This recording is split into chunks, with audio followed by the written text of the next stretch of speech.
ದೇವರ ನಮಗೆ ಸ್ತೋತ್ರವಾಗಿ.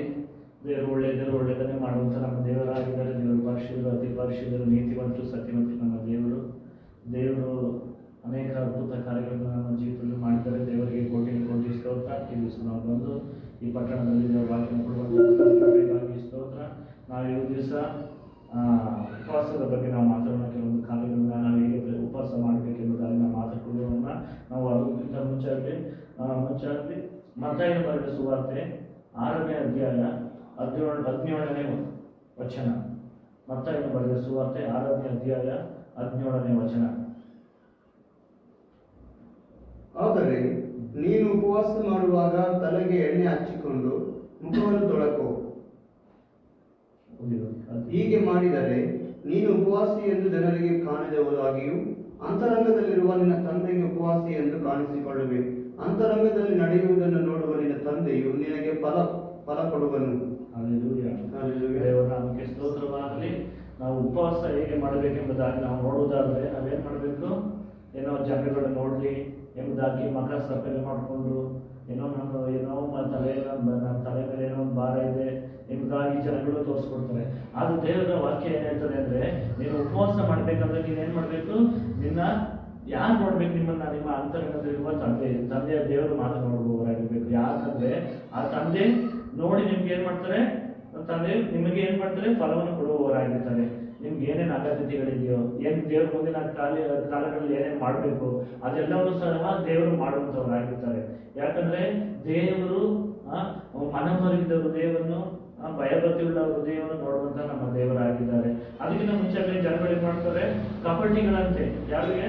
ದೇವರಿಗೆ ವಿರುದ್ಧವಾಗಿ ಕಪಟಿಗಳಂತೆ ಮುಖ ಸಪ್ಪೆ ಮಾಡಿಕೊಂಡು ಏನ್ ಮಾಡ್ತಾರೆ? ನಾನು ಉಪವಾಸ ಮಾಡ್ತೇನೆ ಎಂಬುದಾಗಿ ಜನಗಳಿಗೆ ತೋರಿಸ್ಕೊಳ್ತಾ ಇರ್ತಾರೆ. ಆದ್ರೆ ನಾವೇನ್ ಮಾಡ್ಬೇಕು? ನಮ್ಮ ತಂದೆಗೆ ಮೆಚ್ಚಿಸುವಂತವರಾಗಿರ್ಬೇಕು. ಅಲ್ಲೇಲೂಯಾ. ನಾವು ಯಾವಾಗ ನಮ್ಮ ತಂದೆಯ ದೇವರಿಗೆ ನಾವು ಮೆಚ್ಚುಗೆಯಾಗಿ ನಡೀತೀವೋ ಅವಾಗ ದೇವರು ನಮ್ಮನ್ನ ಫಲ ಕೊಡುವಂತ ಮಕ್ಕಳಾಗಿ ನಮ್ಮನ್ನ ಮಾಡುವವರಾಗಿರ್ತಾರೆ. ನಾವು ಯಾವಾಗ ನಾವು ಪ್ರಾರ್ಥನೆ ಮಾಡ್ಬೇಕಂದ್ರೆ, ಕೆಲವೊಂದು ಕಾರ್ಯಗಳಾಗ್ಬೇಕಂದ್ರೆ, ದೆವ್ವಗಳು ಕೆಲವೊಂದು ಸೈತನ ಕ್ರಿಯೆಗಳು ಹೋಗ್ಬೇಕಂದ್ರೆ ನಾವು ಏನ್ ಮಾಡ್ಬೇಕು? ಉಪವಾಸ ಪ್ರಾರ್ಥನೆ ಮಾಡಿ ಅವಾಗ ನಾವು ಪ್ರಾರ್ಥನೆ ಮಾಡಿದ್ರೆ ಏನ್ ಮಾಡ್ತದೆ? ಆ ದೆವ್ವಗಳ ಕಾರ್ಯಗಳು ಬಿಟ್ಟು ಹೋಗ್ತದೆ. ಯಾಕಂದ್ರೆ ಆ ದೆವ್ವಗಳು ಭಾರಿ ಸ್ಟ್ರಾಂಗ್ ಆಗಿರುತ್ತೆ. ಆದ್ರೆ ನಮ್ಮ ದೇವರಿಂದ ಎಲ್ಲವೂ ಸಾಧ್ಯ. ನಾವು ಯಾವಾಗ ಉಪವಾಸ ಪ್ರಾರ್ಥನೆ ಮಾಡ್ತೀವೋ ಆ ಪ್ರಾರ್ಥನೆ, ನಮ್ಮ ಉಪವಾಸ ಪ್ರಾರ್ಥನೆ ಯಾಕೆಂಬುದಾಗಿ ನಾವು ನೋಡೋದಾದ್ರೆ, ನಮ್ಮನ್ನು ನಾವು ತಗ್ಗಿಸಿಕೊಳ್ಳುವುದು ಯಾರಿಗೆ? ದೇವರಿಗೆ. ನಮ್ಮನ್ನು ಯಾವಾಗ ನಾವು ತಗ್ಗಿಸ್ಕೊಳ್ತೀವೋ ಈ ಲೋಕದಲ್ಲಿ ದೇವರು ನಮ್ಮನ್ನು ಮೇಲೆ ಎತ್ತಲ್ಪಡ್ತಾರೆ. ಅಲ್ಲೇಲೂಯಾ. ನಮ್ಮ ದೇವರು ಯಾವಾಗಲೂ ಕುಗ್ಗಿದ ಮನಸ್ಸು, ಜಜ್ಜಿ ಹೋದ ಹೃದಯವನ್ನು ನೋಡುವಂತ ದೇವರು. ಆ ಪ್ರಾರ್ಥನೆ, ಆ ಕುಗ್ಗಿದ ಹೃದಯದಲ್ಲಿ, ಆ ಜಜ್ಜಿ ಹೋದ ಹೃದಯದಲ್ಲಿ ನಾವು ಪ್ರಾರ್ಥನೆ ಮಾಡುವಾಗ ದೇವರು ಯಾರು ಕಿವಿ ಕೊಡೋದಿಲ್ಲ, ಆದ್ರೆ ನಮ್ಮ ದೇವರು ಕಿವಿ ಕೊಡುವಂತ ದೇವರು. ಎಲ್ಲರೂ ಕೈ ಬಿಟ್ಟಾಗ ನಮ್ಗೆ ಯಾರು ಇಲ್ಲ ಎಂಬುದಾಗಿ ನಾವು ನೋಡ್ಬೇಕಾದ್ರೆ ಅವಾಗ ಒಬ್ರು ನೋಡಿದ್ರು, ಅದು ಯೇಸು. ಆದ್ರೆ ಒಬ್ಬರನ್ನೇ ನಮ್ಮನ್ನು ನೋಡಿದ್ರೆ, ಎಲ್ಲರೂ ನಮ್ಮನ್ನು ಕೈ ಬಿಟ್ಟಾಗ ಒಬ್ರು ನೋಡಿದ್ರೆ ಎಂಬುದಾಗಿ ನಾವು ನೋಡುವುದಾದ್ರೆ ಅದು ಯೇಸು ಸ್ವಾಮಿ ಮಾತ್ರ. ಯಾರೇ ಕೈ ಬಿಟ್ರು ಒಬ್ರು ಈ ಲೋಕದಲ್ಲಿ ಕೈ ಬಿಡೋದಿಲ್ಲ, ಅದು ಯೇಸು ಸ್ವಾಮಿನೇ ಮಾತ್ರ. ಅದಕ್ಕಾಗಿ ನಾವು ಹೆಚ್ಚೆಚ್ಚಾಗಿ ಪ್ರಾರ್ಥನೆಯಲ್ಲಿ, ಉಪವಾಸ ಪ್ರಾರ್ಥನೆಯಲ್ಲಿಯೂ ನಾವು ಇರುವವರಾಗಿರ್ಬೇಕು.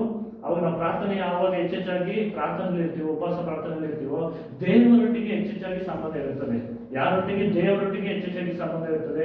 ಯಾವಾಗ ನಾವು ದೇವರಲ್ಲಿ ಹೆಚ್ಚೆಚ್ಚಾಗಿ ಸಂಬಂಧ ಇರುತ್ತದೋ ನಮ್ಮ ಕಷ್ಟಗಳೆಲ್ಲ ಚಿಕ್ಕದಾಗಿ ಬರ್ತದೆ. ನಾವು ಯಾಕೆ ಚಿಕ್ಕದಾಗಿ ಬರ್ತದೆ ಎಂಬುದಾಗಿ ನಾವು ನೋಡೋದಾದ್ರೆ, ನಮ್ಮ ದೇವರು ದೊಡ್ಡ ದೇವರು. ಆ ದೊಡ್ಡ ದೇವರನ್ನ ನಾವು ಮೇಲಕ್ಕೆ ಎತ್ತಿರಬೇಕಾದ್ರೆ ನಮ್ಮ ಕಷ್ಟ ಸಂಕಟಗಳೆಲ್ಲ ಏನಾಗ್ತದೆ? ನೀಗಿ ಹೋಗುವಂತದ್ದಾಗಿದೆ. ದೇವರು ನಮಗೆ ಸ್ತೋತ್ರವಾಗಲಿ. ಇಷ್ಟು ಸಮಯಗಳ ನಾವು ಮಾತಾಡಲಿಕ್ಕೆ ದೇವರು ಕೊಟ್ಟಂತ ಕೃಪೆಗಾಗಿ ದೇವರಿಗೆ ಕೋಟಿ ಸ್ತೋತ್ರ. ಆಮೇಲೆ